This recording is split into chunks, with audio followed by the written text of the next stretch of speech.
And ito na yung ating cream of mushroom soup with corn, broccoli, and carrots, version Alamira. Hello mga ka-foodie! For today's video, gagawa tayo ng cream of mushroom soup. At para sa ating recipe, of course, gagamit tayo ng cream of mushroom. Meron din tayong mushroom. Then gagamit din tayo, of course, maglalagay din tayo ng corn, ng carrots na chopped into small pieces. Then meron din tayong broccoli, and of course, meron din tayong spring onions. So, simulan natin ang pagluluto ng cream of mushroom soup with corn and broccoli soup, version Alamira. So, ang una natin gagawin ay pakukulaan natin yung ating mga ingredients dito sa kawali. So, nilagyan ko lang ito ng 4 na tasa ng tubig. So, ibuhusan natin yung mga ingredients. Unahin natin ang mushroom. And then, sunod natin yung corn. So, pakukuluan lang natin yan. And then, so, isama natin itong broccoli. And yung ating chopped na carrots. Ayan. And then, haluin lang natin yan. So, halu-haluin lang natin yan. And then, hintayin natin na gumulo. Ayan, so takpan muna natin. Ayan, so takpan muna natin and hintayin natin siya na kumulo. And then, habang hintayin natin na kumulo, ay i-ready naman natin itong ating cream of mushroom. So tutunawin lang natin ito dito sa isang maliit na lagayan. Ayan, so halu-haluin na po natin siya hanggang sa mawala yung pinakang buo-buo. So make sure na natunaw mabuti yung powder para hindi siya magbuo-buo. Pag ilalagay natin siya doon sa ating mga pinakukuluan ng mga gulay. So nagdagdag tayo ng maraming gulay sa ating cream of mushroom soup para mas malasa, mas masustansya at mas healthy. Ayan, so mix lang natin habang hinihintay natin na kumukulo. Then pag kumukulo na yung ating pinapakuluan ng mga mixed vegetables, tsaka natin ngayon ihalo itong ating cream of mushroom. So mix lang.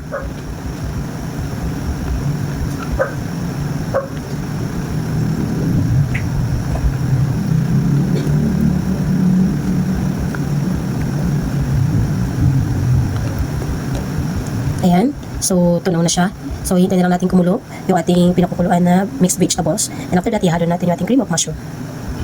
Ayan, so kumukulo na yung ating mga mixed pinagsama-sama mga gulay. So this time, ihalo natin yung ating cream of mushroom. So dahan-dahan lang ang pagbuhos. Ayan. And then, tsaka natin siya haluin. Ayan, so mix well lang. Haluin lang natin siya ng haluin.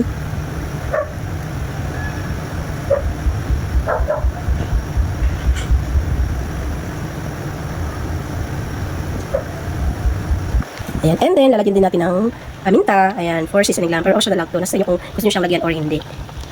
And then, asin.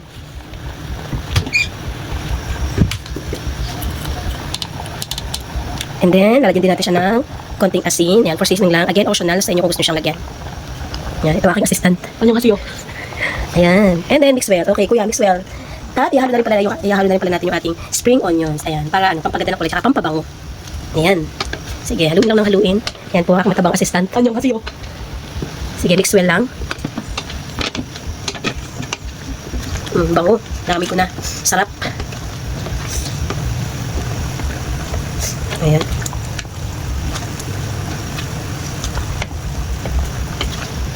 Ayan, so haluin lang natin ng haluin hanggang sa lumapot siya.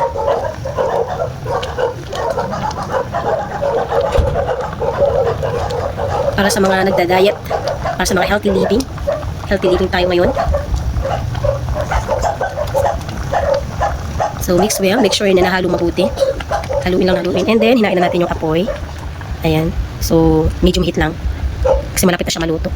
Sarap. Amoy pa lang, busog na. So again, ito ay cream of mushroom soup with corn and broccoli version Alamira. Mamaya papakain natin ito sa aking dalawang chikiting.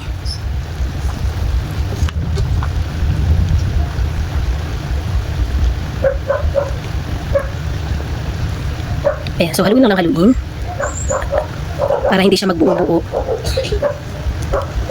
Ayan, so haluin lang natin ng haluin kasi lumapot siya, tsaka para hindi magbuo-buo sa ilalim. Ayan, so meron tayo ditong corn, may carrots, may broccoli. Nilagyan din natin siya ng spring of onions. And of course, ayan, syempre, for the final touch, haluan natin siya ng isang itlog para medyo pampadigdag, pampasarap, para mas sumarap. Ayan, so nilalagay na po ng aking matabang assistant yung itlog. And then pagkalagay ng itlog, mix well. So haluin lang natin siya. Ayan, para hindi magbuo-buo yung itlog. Sarap niya, promise. Kaya sa mga nagda-diet dyan, try nyo na to. Promise hindi kayo magsisisi. Again, this is my own version. Cream of mushroom soup with corn and broccoli. Version Alamira. Tsura pa lang, sarap na. Yummy. Ayan, medyo malapot na siya. So, tuloy-tuloy lang sa paghalo para hindi siya magbuo-buo sa ilalim. Ayan.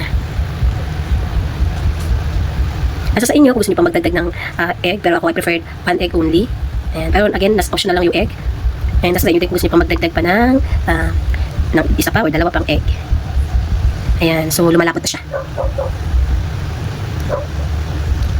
Mapaparami ng kain ang inyong mga chikiting. Mapapakain ng gulay for sure ang inyong mga kids with this recipe. Kaya try nyo na.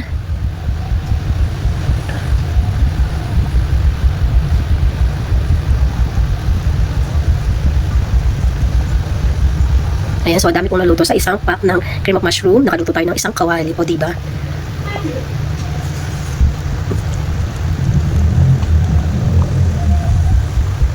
Ayan, so takpan lang natin para kumulo.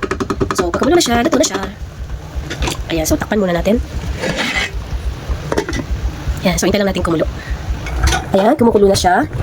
So, haluin lang natin ulit. And then, ready to serve na to. Bango. Sarap. So, sa next recipe natin, ang lulutuin natin ay crab and corn soup. Pero ito ay cream of mushroom with broccoli, corn, and carrots, and spring onions, version Alamira. Sarap niya. Ayan, so luto na siya. So, isa-serve na natin. And ito na yung ating cream of mushroom soup with corn, broccoli, and carrots, version Alamira. With pizza, of course. At ngayon, ay titikman ng ating mga chikiting. Ayan. Sige, okay, let's eat. Ayan. So, i-judge ng ating mga chikiting na nakabaya sa kusina. Ano ba yan? Ang gulo mo yan. Sige, so, tikman mo na yung soup, bebe ko. Sige, tikman na ang soup. Ayan na, let's eat. Kain po tayo. Mapinit. Approve. Approve. Double approve. Double approve. Enjoy eating. Hanggang sa muli mga ka-foodie.